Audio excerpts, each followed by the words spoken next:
The words hit me like a punch to the gut, stealing my breath. "You'll be a father again," Sarah said softly, her voice trembling with a joy I hadn't heard in years. Her hazel eyes caught the dim light of the kitchen chandelier, sparkling a way that made my chest tighten. But my smile froze, jagged and wrong. "Funny," I rasped, my voice hollow. "I haven't touched you in months." The air thickened. The hum of the refrigerator suddenly felt deafening. Sarah's face didn't falter, not a blink, not a flinch, just that serene, unreadable smile. Yet I saw it, a flicker in her eyes, a shadow skimming across still water. We stood there, the oak table between us cluttered with takeout containers. Soy sauce stained the napkins like blood. My pulse thumped a relentless beat of doubt. She glowed, cheeks flushed, hands resting lightly on her stomach, cradling a secret I wasn't part of. I wanted to laugh it off, pretend it was a bad joke, but the weight pressing on my chest wouldn't allow it. "Sarah," I said, sharper now, "what's going on?" She tilted her head, her auburn hair catching the light, and murmured, "What do you mean, David?" "I'm pregnant. We're pregnant." The word retwisted in my chest like a blade. I sank into my chair, the wood groaning beneath me, while my mind raced, replaying months of distance. Her late nights at the office, sudden trips to clear her head, her phone face down, buzzing with unexplained messages. I had chalked it up to stress, her new promotion, the grind. We had weathered storms before. Losing our first child, my layoff, her mother's illness. But this felt like a fault line, splitting our life in two. "Sarah," I said again, my voice low, we haven't, I couldn't finish. The accusation hung like a live wire sparking between us. She laughed, a brittle, nervous sound that didn't reach her eyes. "David, don't be ridiculous. You're tired. You're misremembering." She stepped closer, hand outstretched. I flinched. Her fingers froze midair. The kitchen smelled of garlic and regret. The clock ticked above the sink, like a countdown. I wanted to believe her. God, I did. I wanted to rewind an hour, to when we'd been eating lo mein, laughing about Lily's obsession with dinosaurs. But her words, "You're misremembering," felt like gasoline on fire. I wasn't misremembering. I knew every night we hadn't touched. Every morning she slipped out of bed before dawn. "Tell me the truth," I said, my voice cracking like ice underfoot. Her smile faltered for a fraction of a second, and I saw it again, that shadow, now deeper, like a bruise spreading beneath calm water. She turned away, stacking plates with exaggerated precision. "There's nothing to tell," she said back to me. "I'm pregnant, David. Be happy, please."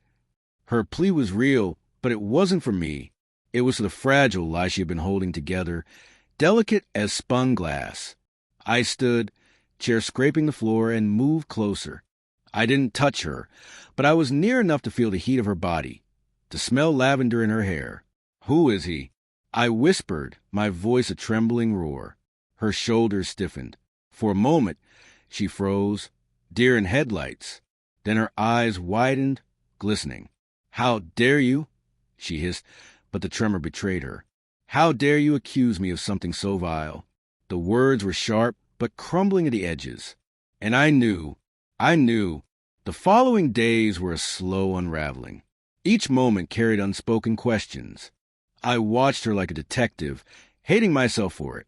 The way she lingered over her phone, thumb hesitating before swiping notifications. The way she avoided my gaze at breakfast, stirring her coffee for too long. I found myself digging, checking GPS history in her car, scrolling through emails left open on her laptop. Every clue was small, deniable. A vague text remark about meeting later, a coffee shop receipt she hadn't mentioned. I told myself I was paranoid, that love meant trust. But trust felt like a house of cards, and hers was collapsing. Lily became my anchor, her giggles a lifeline. At 6, she was all questions and wonder, oblivious to the storm raging around us. One night, as I tucked her in, she clutched a triceratops and asked, "Why is Mommy sad?" My heart lurched. I brushed her curls back, forcing a smile. "Mommy's just tired, sweetheart." A lie. bitter on my tongue, but Lily's question struck me harder than any betrayal. Sarah was sad. Not guilty, not defensive, just sad. And that made no sense, which scared me more than anything. The truth arrived on a Thursday. Rain pounded the windows like it wanted in. Sarah was late again, her excuse about a client meeting thin as tissue. I waited in the living room, TV muted, shadows flickering across the walls. When she arrived, soaked and pale, I didn't ask where she'd been. I handed her the phone bill I'd found, buried in her desk drawer. Calls to the same number, night after night. Whose, Mark? I asked, voice steady despite the quake in my chest. She froze, coat dripping onto the hardwood. For a moment, I thought she'd lie again.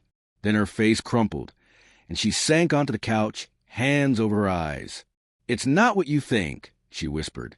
"Hollow." She told me about Mark, her colleague, her confidant during lonely nights at the firm. She swore it was emotional, not physical, that she'd been lost, lonely, that I had been distant, too. But the pregnancy? She couldn't explain it. Not fully. She stammered about a night she couldn't remember clearly. A work event, too much wine. Her tears were real, but they didn't reach me. I was drowning in my own grief, anger, and betrayal. "Why didn't you tell me you were unhappy?" I asked, barely above the rain. Her eyes met mine.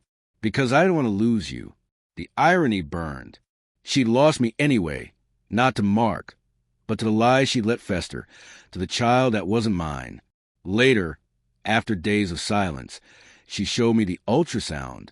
The dates didn't match, not with Mark, not with anyone.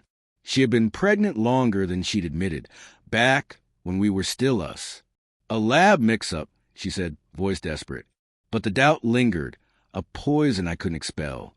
I looked at her, the woman I had loved for a decade, and saw a stranger.